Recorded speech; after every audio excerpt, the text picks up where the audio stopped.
mixture. We tried to like break it up because I think sitting through presentation after presentation is tough, so we tried to break it up with some team activities in between.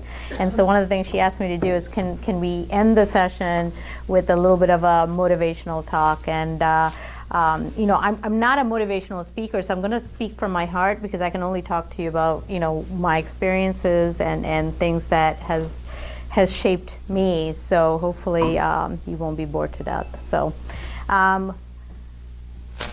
okay. So what I want to basically start out by saying is that, you know, you saw a little bit of my background. So, you know, and the reason I bring it up is just to put it in context that, you know, nothing was, you know, handed to me. So I had a really tough childhood, and I talked to Maureen about it. There's parts of it that I've blocked out because there was some abuse and different things that I guess my protective system has blocked it out. But, you know, I talked about my belief system is that, you know, I always believe that I'm destined for something great, and then I'm destined to help others and inspire others. So that's what, like, you know, everything that I've done is kind of geared towards that. So when I came to this country, and then when I started, you know, working here, bless you, it was all kind of like a learning experience, but I never lost sight of you know, where I was headed. Everything from, I definitely wanted to make sure that I had money and security, because we had no money, and I always, you know, it's interesting because when I was growing up, I always wanted to be like everybody else, and that is what my goal was, because being different was tough because I had an accent, nobody could understand me, people made fun of me, and you know, kids can be cruel when you're growing up. So, but now one of the things that I believe that, you know, it's good is not try to be like everybody else. But so anyway, I think what my, you know, the reason I even feel like I'm even worthy of standing up here and saying anything is just, you know, I just kind of have followed certain things, some fundamentals that have worked for me, and thank you for listening, and I want to share it. So, okay, so I think it all starts with, like what I said, the beliefs. I think a lot of people don't have a strong belief in themselves. I think that is important, and that has driven me, because all my behavior and actions that I've taken since then is to support that belief. And it also drives me as far as my work ethic. So I mean, I work all the time. For me, work is fun. So you know, I get in an hour before everybody else because I want to get a head up on everybody else, and you know, I'm working late into the night. But to me, it's not like, oh my gosh, I got to put in a couple more hours. It's because I'm in alignment and I'm in balance with what I like to do. So to me, it's not work for the sake of work, and that has helped me, because I am after what I believe in, which is I want to be somebody great. I want to inspire others. So those are all the things that I'm working towards. Okay, I think what I talked about earlier, it's kind of interesting. So as a childhood, I wanted to be like everybody else, but then now it's like I think so many of us live in a sea of sameness. I think if you're slightly different, if you're slightly quirky, it's okay. It's okay to be that way. And here at Capstone, we kind of call it, we kind of intentionally do it when we hire. We call it, we hire the chipped chinas of the world.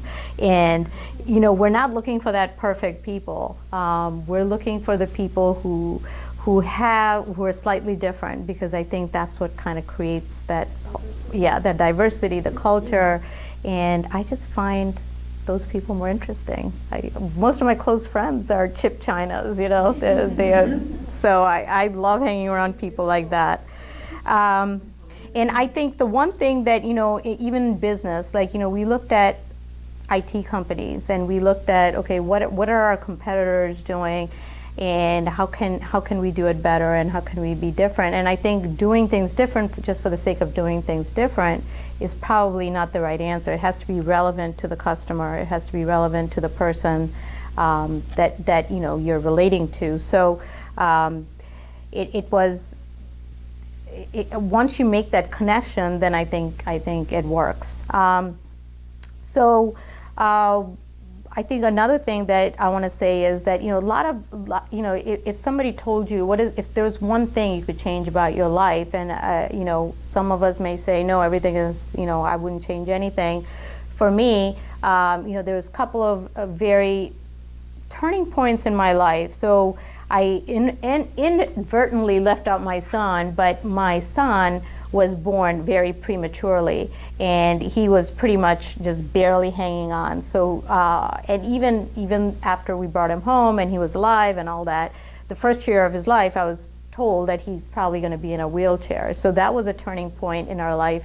And the other one was, I put up there, I got fired from Corning. And the reason I mention that is that things shape your life. Like prior to that point, I actually was kind of like a stuck-up bitch. I mean, I just knew that I had my act together and I am all that and more. I mean, that's really how I viewed myself. I got a great job at Xerox. I was moving up the ladder, and I just knew that nothing could touch me. And then even with my son, hey, I eat right, I exercise, I was going to have the perfect baby, and it kind of brought everything to reality that there are things that are not under control, and none of us have any power to say we're all that, because it's really not. And so I think those kind of things happen in your life, and they teach you a lesson. And I chose to look at that and become more humble. And I think I'm a way better person after I got fired at Corning, because I used to think, okay, I'm just God's gift, and that's the way I was. And I was young, and it was devastating. And so after it happened, I picked myself. I mean, I was probably depressed for a while, and then I picked myself up, and I think I became a better person. And then if I could change one thing, it would probably be a couple of when did my parents' accident happen? 4 years? About? Yeah, 2011. So yeah, 4 years ago. So my parents live in Maryland, and we all went on a vacation to India so we could see my grandparents and everything. My family, my parents, my brother, we all went together. And then my immediate family, like my husband, myself, and my kids, we came back. But my parents stayed, and they were going to visit and tour some additional parts of India. And then I got, right after we got back, the same week, got a call that my parents, while they were in this tour bus, got into a really bad car accident. And it was in a very remote part of India, and it completely disrupted our life in a big way, where the hospital they were in was kind of like a little, not even like a real hospital, it's a clinic, and they were like making my parents worse. They were not, equipped to handle that kind of trauma. And so I got on a plane and went to kind of go save them, because they didn't have anybody. And it just taught me a lot of things. So it physically, my father will never be the same. So if I could take that back, because before that he was an active swimmer. I mean, he's very restless. He's always on the go, traveling the world. So now he's kind of like a little vegetable. And so, that part, but the reason I bring it up is because things happen. And if I could change that, obviously I would change that, but it doesn't. And so we live with it, and it shapes kind of who we are and what we do. So, things that I've done now is I make a point of every month or every other month is kind of like what it's turning into, which is bad, but make a point of going on a vacation with my parents, or having them come here, spending time with my kids, because I don't know how long I have with them. So, what we do from here is up to me. So what I'm trying to say is that accident, if I could change it, I wouldn't have it, but things like that happen, and then we just have to figure out where we do it from there. The other thing that I learned from that is that especially in the Catholic religion because that's the one I'm familiar with. My husband's Catholic, I'm Hindu. But what I've learned in his family is that, this whole concept of having money or thinking about having money is not necessarily always a good thing. And I would say that I refute that, because what I saw is when I went to India and I got my dad out of that country, because that's the only way we could save him, because it was getting worse where he was. I had to buy, first of all, I had to pay for everything out of cash, because India, they don't have any kind of insurance system. And then I had to fly him overnight on a first class ticket, which is so that he can lay down horizontally with the oxygen and everything. So if I didn't have the money to pay, everything is by cash, in cash at that point, I wouldn't be able to bring him back. So I think having that savings is so important, and it's okay to have the money. I don't think anybody should feel bad about it, because it is the security. And when you have financial security, I think and you're not worried about how you're going to pay the next bill, I think it just frees you. And so that's one thing that I think is important to have. Okay. Another thing I've learned is that how you spend your time, or who you spend your time with, is kind of shapes who you are. So if I ask each of you, what are the 5 of your closest people that you hang around with, and you describe them, I could probably kind of tell how you are. So, I think Maureen brought up a fish, goldfish. Like if you take a koi fish, and you have it in a fish tank, it stays a certain size. You take that same koi fish and put in a pond, it grows, it has to adapt to its environment, and it has to grow.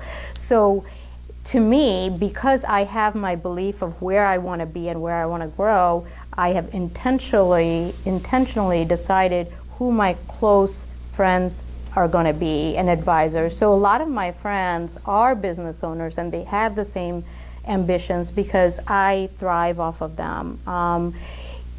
Same thing, if I don't have the answers to something, I seek out mentors. So I would say if you don't know how to do something and it's your passion, ask people. There's people who will mentor you, who will guide you. But these are some of the things that I feel like I have done that has helped me, because I don't know the answers, and frankly my parents are not motivated the same way, so I couldn't go to them for the answers either. But I did not let that stop me. I always sought out people to help. So I think about even in your social life, like the people you hang around with. The next thing is, I think I don't feel like I am smart. Like my daughter is so smart. I see her and I wish I had the same smartness. For me, it's kind of like brute force. I have to try something 10 times, 9 of those will fail and 1 will succeed. So that's my reality. So I would say that, I don't think you have to be smart. If you're not super smart, you just have to do more and take more action and learn from those failures. I think, even something as simple as marketing, I think Maureen and I, we take massive action. We do a ton of marketing, and we're doing it because we're trying to figure out what actually works, instead of just saying, you know what, we don't know if that works or not. Somebody told us, don't do yellow pages, they don't work. But we didn't know till we did it ourselves, and sure enough, that did nothing for us, so now we don't repeat it. But so what I'm saying is, try different things. You don't know. If you have a super high smartness IQ, you may figure things out quickly, but I'm not one of them. So I just have to do it and figure it out. Okay, so I think from the failures, I want to just say, when there is a failure or tragedy, take time to reflect on it and learn from it. I feel like I get so much from it and I get better. Also, I don't think there's any room for whining or drama. We all have issues going on in our life. If I went around each room, none of us are exempt from, well, maybe some of you have perfect lives, but I certainly don't. So we all have drama going on, and to kind of bring the drama to and put it on somebody else as the monkey on the back, I don't think is fair. So, and